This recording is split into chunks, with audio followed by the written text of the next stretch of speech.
Bonjour à tous, je vais vous montrer aujourd'hui comment l'outil Realtime Board fonctionne. Je vais vous montrer comme les fonctionnalités de base et je vais vous montrer un exemple de comment on pourrait l'utiliser. Bon, ça c'est un tableau blanc qu'on peut créer. On peut aussi utiliser des templates ou des modèles qui existent déjà dans l'outil. On va par exemple voir un tableau Kanban qu'on connaît déjà. Malheureusement, l'outil est en anglais, alors on va pouvoir de toute façon modifier les textes. Donc, par exemple, ici, affaires,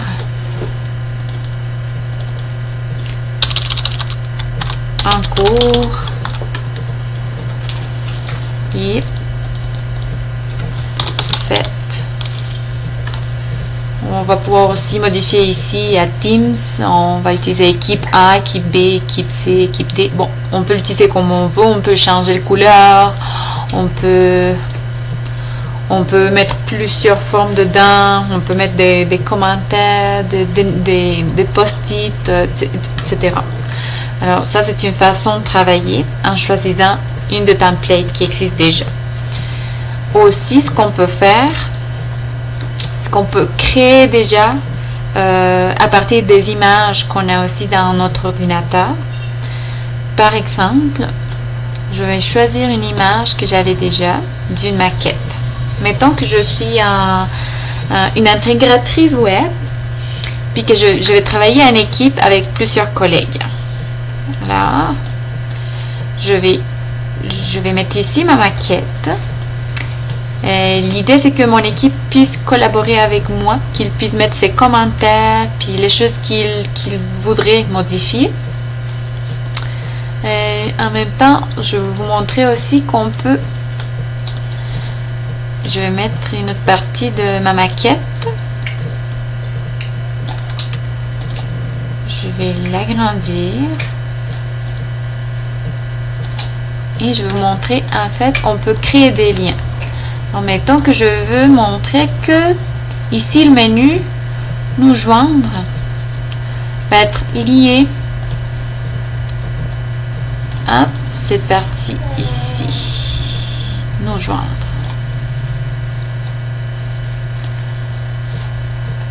Voilà. Là, on pourrait voir qu'on peut utiliser la navigation aussi. On peut montrer la navigation ici à partir des liens qu'on trouve ici dans cette option. Ici. Parfait. On peut, en même temps, par exemple, si mon collègue ou ma collègue veut que je change cette image, elle va pouvoir mettre un post-it qui dit changer image.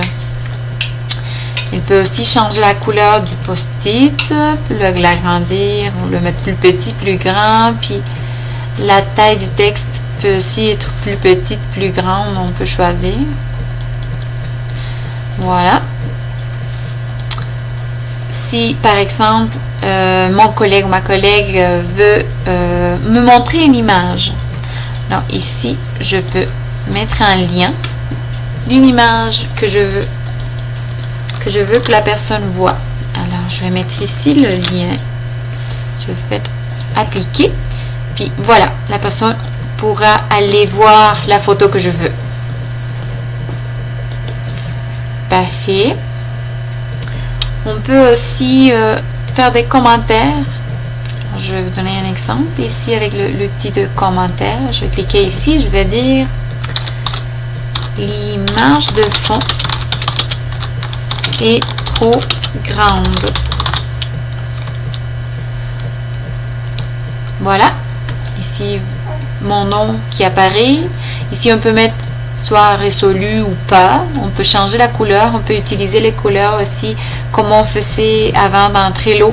On peut l'utiliser les couleurs pour les différentes priorités. On peut choisir une façon de travailler comme ça si on veut. Et on peut aussi mentionner les personnes. Alors par exemple, je vais mettre ici Caroline. Peux-tu changer la taille? Voilà. Caroline peut me répondre en même temps ici même.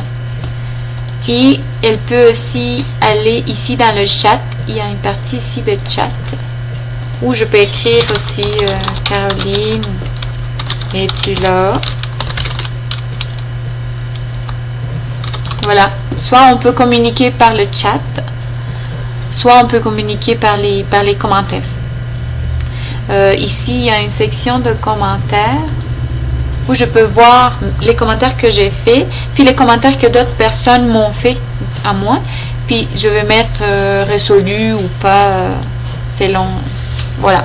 Dès que je mets résolu, ici, il disparaît. C'est comme ça que ça fonctionne.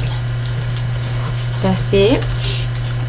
On peut aussi utiliser, par exemple, le stylo. Je vais utiliser le stylo, je vais dire, si par exemple, le texte, attends, je vais mettre plus gros, je vais mettre ici, c'est parfait, mais cette partie, le texte, j'aime pas le texte qu'il y a ici, je veux que ça change. Alors je pourrais faire ça aussi. Je pourrais aussi trouver des icônes ici dans les 3 points. Il y a plusieurs options qu'on peut utiliser aussi. Par exemple, on va trouver un icône. Ici, j'avais déjà cherché Facebook. Si on cherche Twitter, par exemple, on peut chercher. On va trouver plusieurs. Mettons que je veux celui-là. Voilà. Oh, j'en crée 2. Je peux l'effacer ici. Je crée plusieurs. Mon Dieu. J'ai cliqué trop de fois. Voilà. On peut l'agrandir, on le mettre plus petit comme on veut. Mettons que je veux que ça apparaisse ici. Voilà. Ça, c'est pour les icônes. Je peux aussi ajouter une capture d'image.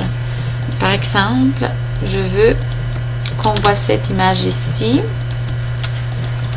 Alors, je vais coller le URL, puis je fais OK. Puis, il va charger la capture de l'image, la capture, pardon, du site web que j'ai choisi. Ça, on peut l'utiliser aussi pour faire des modifications dans le site web. Voilà. Je comprends pas pourquoi c'est en blanc présentement. Je vais l'effacer, je vais recommencer. Je vais mettre ici. Je vais copier. Je vais coller ici. Je fais OK.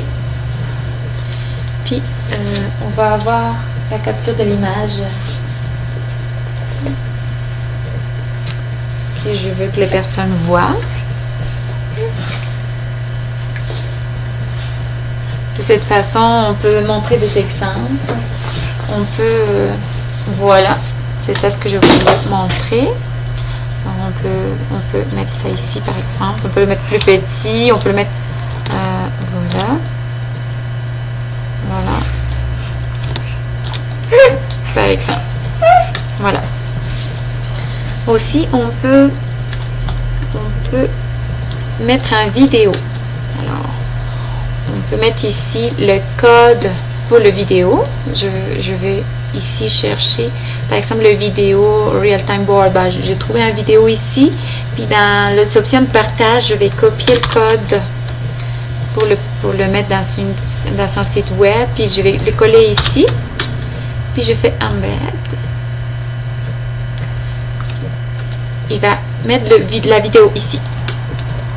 Ça, je peux l'utiliser aussi pour créer mes maquettes, par exemple, que je veux que ce soit ici, mettons.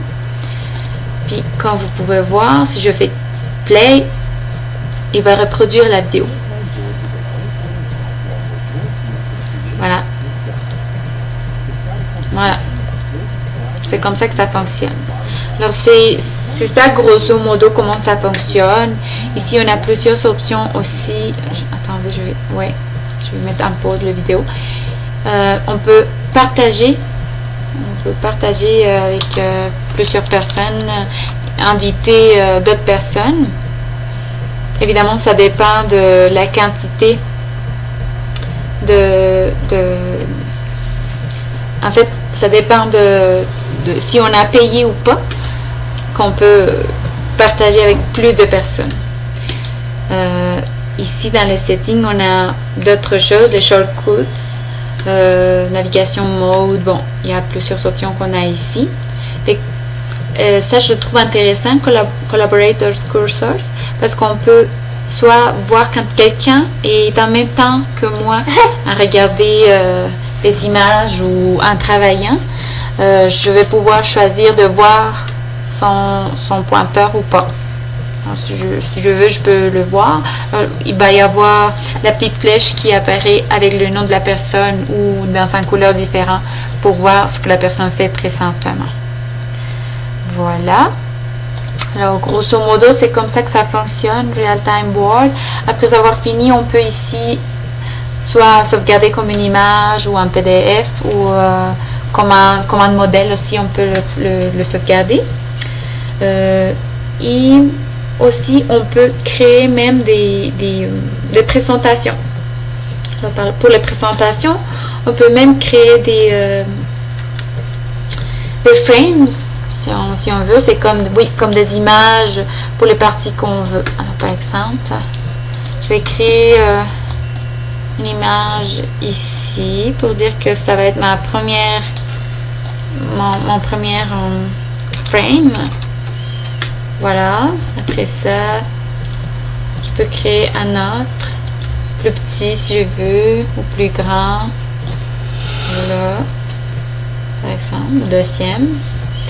Et ici, dans le frame, ici, je vais avoir les frames. Voilà. Frame 1, frame 2. Comme ça, c'est une présentation. Je peux les changer d'ordre si je veux. Voilà. Alors, c'est une autre façon d'utiliser l'outil Real Time Board. Alors, c'est tout. C'est grosso modo comme ça fonctionne. Et il y a beaucoup d'autres options où on peut avoir accès si on a payé.